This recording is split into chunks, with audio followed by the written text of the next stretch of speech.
All right, Shalom. First, I want to give all praises, honor, and glory to Yahweh, Ba'ashem Yahushai, Ba'ashem Rakha Kodash.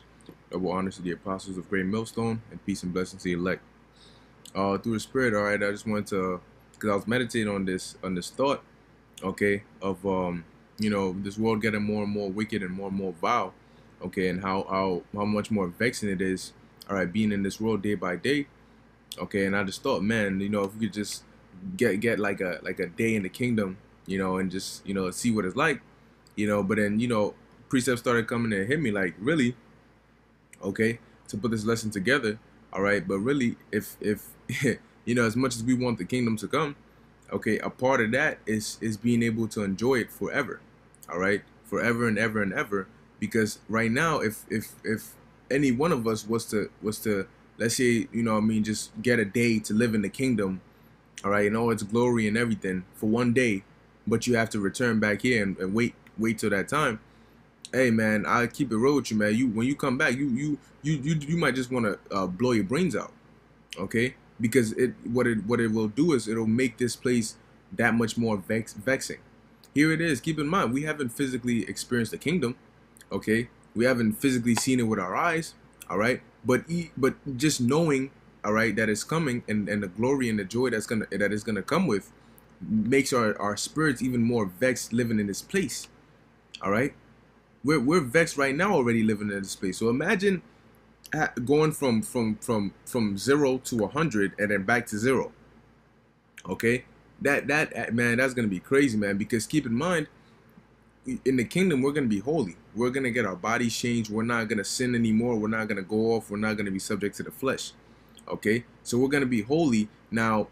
Imagine being holy, okay, and then having to be put back into a vile, disgusting, fleshly, wicked body, okay, and having to live like this. Yeah, hey man, that's that's gonna be a horrible thing, okay. So I'm gonna get a quick precept, man, because keep in mind, man, we gotta have patience, okay, because look, the kingdom is coming, but the Lord said it's gonna come at the time that He ordained it to come. All right, at the right time, the kingdom is gonna come. All right, and at that time, we're gonna actually be able to enjoy it for forever and ever. All right, this is Revelation chapter 21, verse 4. It says, "And the Most High shall wipe away all tears from their eyes, and there shall be no more death, neither sorrow, nor crying, neither shall there be any more pain, for the former things are passed away." Okay, so now just imagine, living a life like this. No more death. All right, no more sorrow, no more sighing. Oh, I gotta go to work tomorrow. Oh, I gotta do this. No, none of that. All right. Now imagine living a life being a king, ruling, and all of that, and you thinking, "Damn, I gotta go back to Babylon tomorrow to go to work, to clock in, to work for these Edomites that I'm over right now." Nah, man, that's gonna be too much. That's gonna be way too much. Here it is. You have a quote unquote little bit of fun, all right, something to take your mind off of things here in Babylon, all right, and just the thought that you're still here in Babylon and that what you're doing is temporary, that alone is bad enough. So how much more being in the oh man, the kingdom and all its glory, and then having to give it all up again? Nah, like me personally, I'd rather just wait. If I had the if I was given the option to go to live in the kingdom for a day and then have to come back here, or just wait, I'd rather wait, man. Okay. So it says, "Neither sorrow nor crying, neither shall there be any more pain, for the former things are passed away." And this is a part of that former thing. Okay. So imagine that you living in a world where none of these things exist anymore, but you have to come back to it again, come back to the former things. Boy, that's gonna be man, that's gonna be dreadful. All right, this is Psalms chapter 149, verse 5. It says, "Let the saints be joyful in glory. Let them sing aloud upon their beds. Let the high praises of the Most High be in their mouth, and a two-edged sword in their hand." Because in the kingdom, we're gonna be so happy, all right, that when we wake up, we're gonna be singing. We're gonna be joyous, okay. And the saints are talking about the Israelites, the children of Israel. All right, how do we know that? Get a quick precept to back it up. All right, you stack it up. Psalms 50 verse 5, it says, "Gather my saints together unto me, those that have made a covenant with me by sacrifice." All right, and the only people that did that with the Lord was the children of Israel. Okay, so now we understand that the saints here is talking about the children of Israel, which are, you so-called Negroes, Latinos, and Native Americans. All right, but it says, "Let the saints be joyful in glory. Let them sing aloud upon their beds."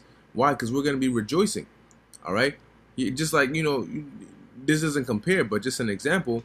You wake up upon your bed. You wake up. Oh shoot, yo, my alarm didn't ring. Oh man, I'm late. Then you remember, oh shoot, I don't got to work today.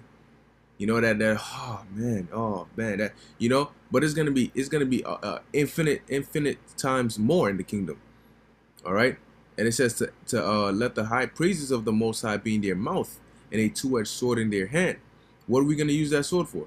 To execute vengeance upon the heathen and punishments upon the people.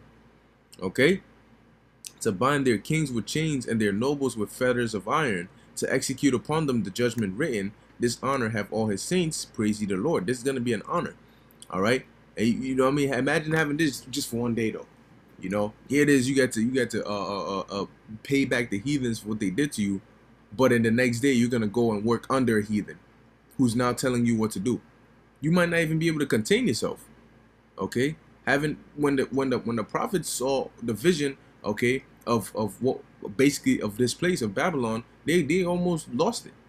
And that was over a period of time that it was going to happen.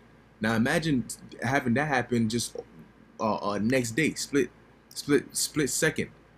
You know, that's man, that's gonna be crazy, man. All right. So I think I had one more precept. All right, this is gonna be a quick video. All right. So it says, 1 Corinthians chapter 2 verse 9.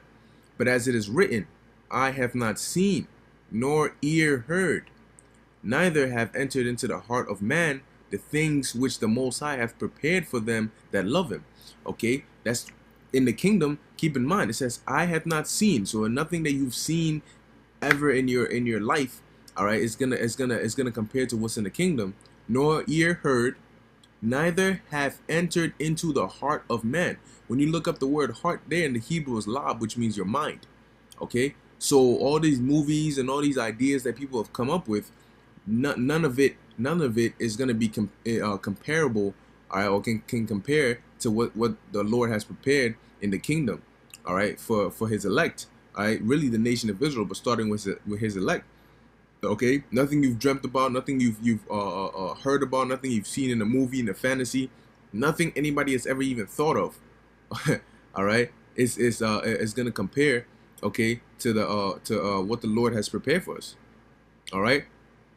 And that honestly, when you meditate on that, man, that gives you the patience and the faith to endure unto the end. Okay, it gives you patience because you know that it's gonna pay off. It's gonna be worth it. All right, like the scriptures say, we store our treasures in heaven. Okay, it's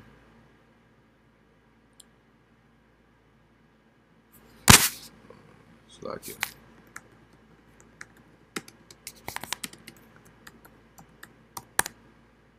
All right, Matthew chapter 6 verse 20 says, but lay up for yourselves treasures in heaven, where neither moth nor rust doth corrupt, and where thieves do not break through nor steal. All right, and that's the kingdom, man. So that's why we're patient and we're doing this work, storing our treasures in heaven, because we know it's gonna pay off. Okay, it's not gonna be a one-time thing. It's not gonna be a one-day thing. It's gonna be for all eternity. All right, forever and ever. We're gonna exist forever and ever. We're gonna be there. All right, and we're going to be enjoying the pleasures of the earth, man. All right, the things in which the Lord has created for us to, the life the Lord had ordained for us to live, we're finally going to get to live it. All right, you're going to have as many women as you want, the beautiful women just that you've never even seen before, and they're calm, they're humble, they're delicate.